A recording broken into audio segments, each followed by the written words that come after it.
Gather around the fire, children, for on this winter eve I'm going to tell you a tale about monstrous creatures so terrible you may not sleep for a full month.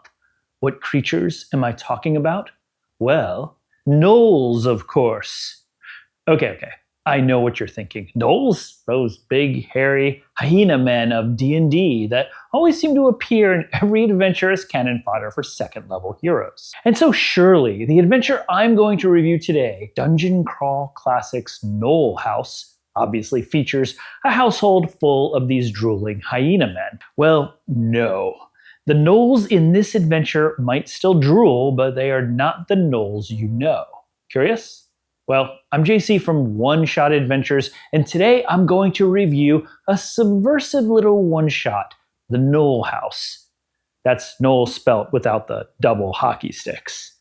But before I get to my review, let's start with a little RPG history of the Gnoll.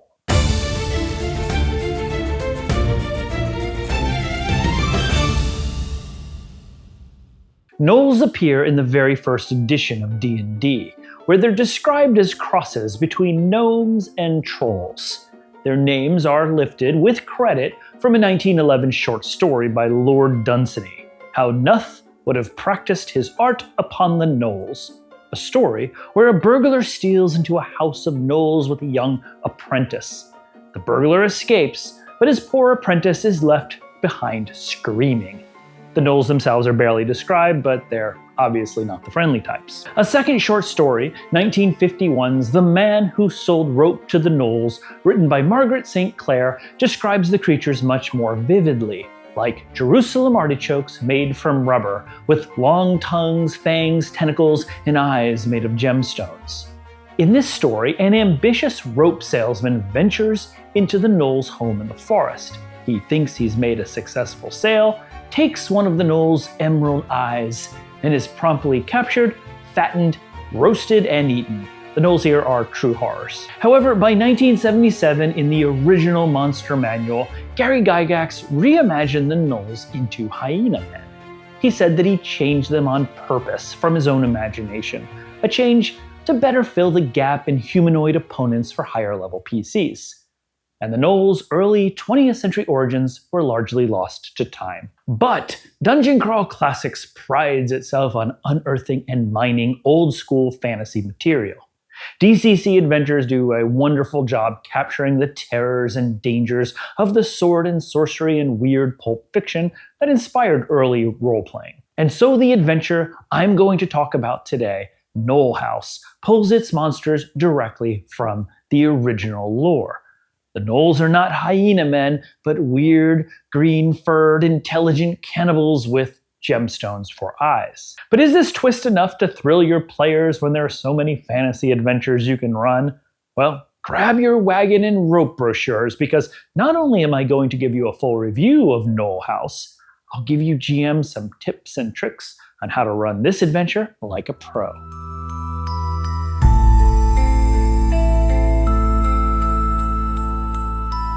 The Gnole House was written by DCC veteran Michael Curtis. It can be found in the Forgotten Dangers adventure compilation.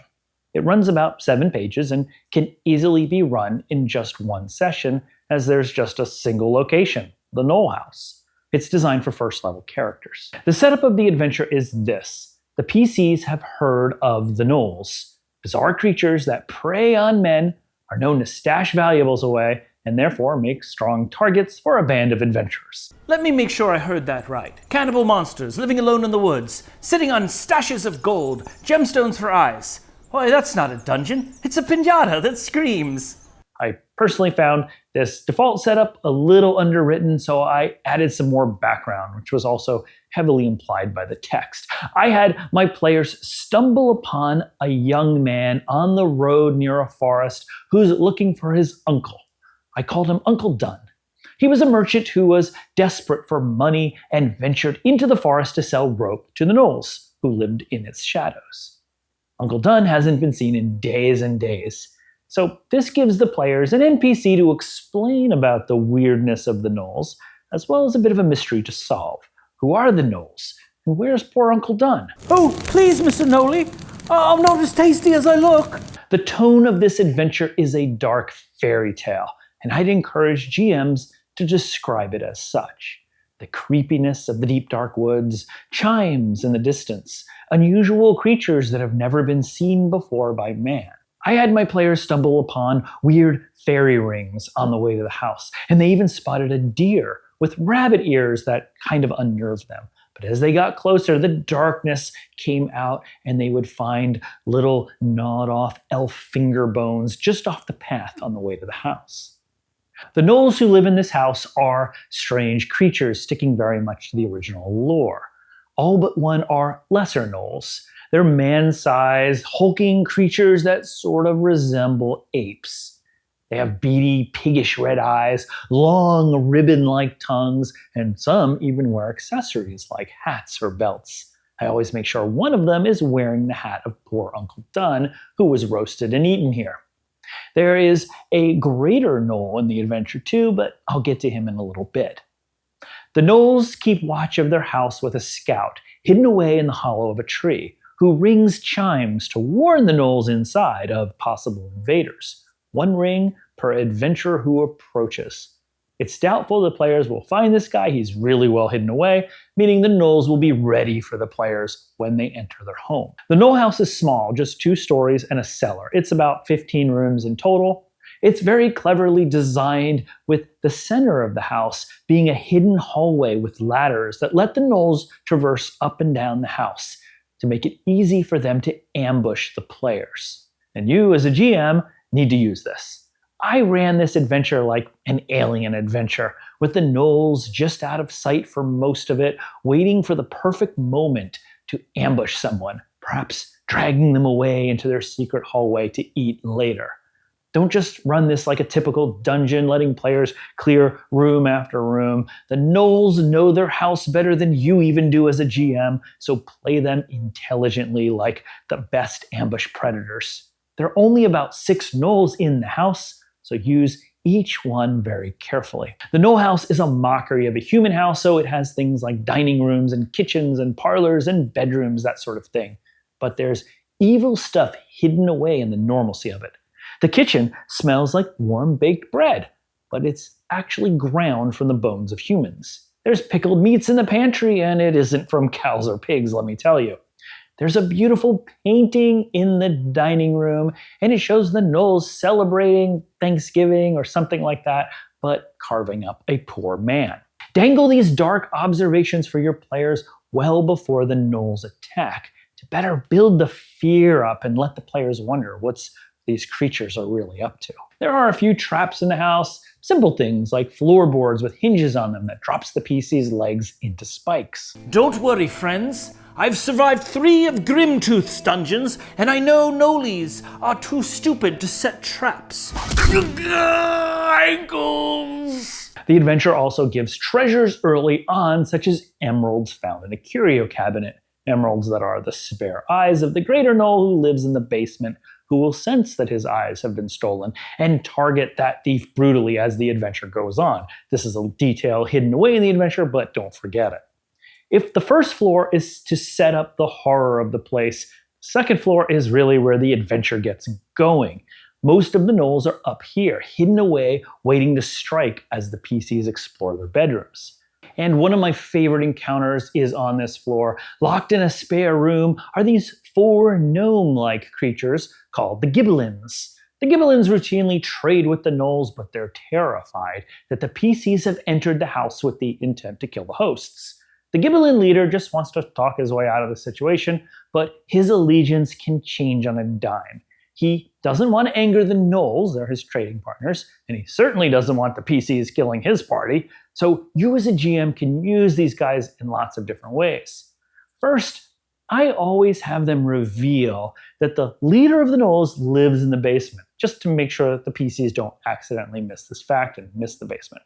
Second, I have the Gibbelins really play both sides.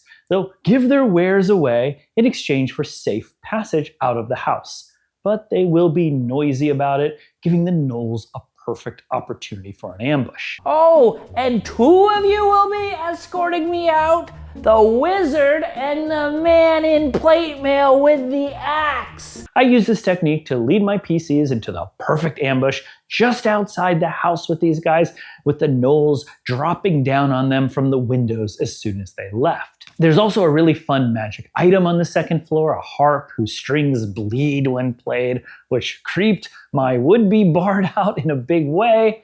But what's cool is the blood from the strings, which come from the gnolls' victims, can be used as a poison against the gnolls. The adventure likely concludes in the locked cellar, where the gnolls fatten their captives, and their elder gnoll, the patriarch, lives.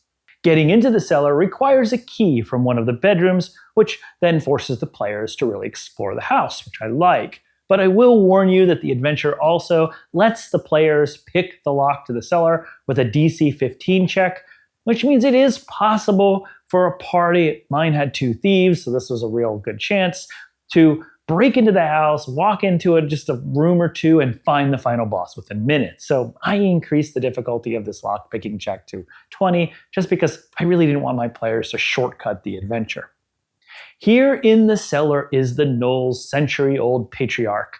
Unlike the lesser hairy Gnolls, this guy has reached the final stage of Gnoll metamorphosis. He's lost his fur and grown into a 10-foot blobby beast with rubbery gray skin and tentacles. His eyes have hardened into huge gemstones. And this gnoll has even recently eaten a wizard and has absorbed from some spells, so he can fling spell darts a handful of times a day. I do wish the author had given this guy a name. He really deserves one. So if you have a good epic name for a patriarch gnoll who dines on wizards, let me know in the comments below. The trick to this final encounter is to make sure that if the PCs haven't slain all the gnolls yet in the house, they'll come up behind them, sandwiching them between the patriarch, his 2 guards, his spells, and another force of angry gnolls coming down the basement steps. This will make the final encounter difficult, but fair. With some good rolls, the PCs will slay the patriarch and put an end to the gnolls' cannibalist terror. And here in the bone-strewn cellar, they'll be rewarded with emeralds and coins and rope. The rope, that's all that's left of poor Uncle Dunn, who met his demise in the cellar. Oh, and the adventure includes rules for the PCs plucking out their own eyes and replacing them with the gemstone gnoll eyes, which grants infravision and the ability to see invisible things once per day. Powerful stuff, but for a high price for what you do to the character if you do that. And that's Gnole House. So what do I think? I think this adventure is great, especially for folks who appreciate its RPG history. It is just a love letter to these old creatures that have largely been forgotten and transformed through the years and years of Dungeons & Dragons. While the house is small and contained, there's just lots of set dressing and tools for GMs to create a memorable adventure, especially if they run it more as a horror adventure.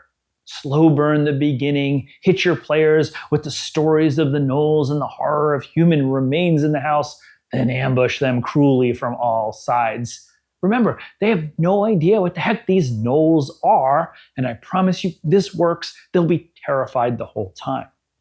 I also love the presence of the Givelins, which give role-playing opportunities, and the GM flexibility to both deliver new information to the players, add allies, or turn them into betrayers. Oh, and I forgot to ask, Mr. Wizard, what spells do you still have memorized?